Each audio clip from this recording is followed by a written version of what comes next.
Hi gang, Kazuka here.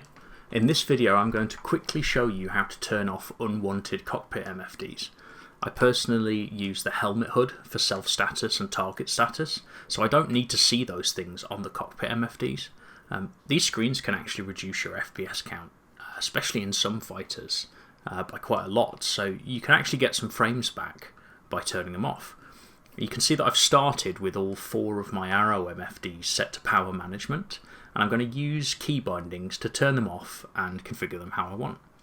I've set one of them to power management, so I know I've got my power pips set correctly, and I've set the other one to communications so I can see the name of my target, which will appear at the top of the comms list when selected. The other 2 I've turned off.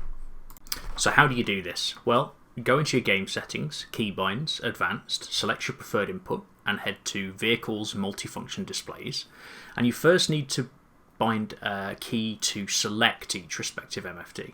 I'm using a hat switch for this, and I've opted for the long press option.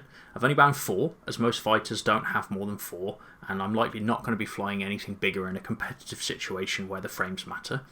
So now you can select each MFD. We need to bind the commands for switching to the correct screen. The ones I've selected are scanning, communications, diagnostics, and resource network.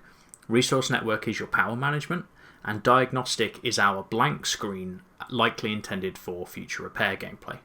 I have these bound to the same hat switch, but this time with a short press. So there you have it. You can now claw back some FPS in some fighters, and if you're a dual stick user like me, you can switch your MFDs without having to place your hand on the mouse or keyboard. So how do we do this? Well, first you use your long press to select the screen that you want to change, and then you use your short press to select the screen that you want to appear. Simple as that. Thanks for watching.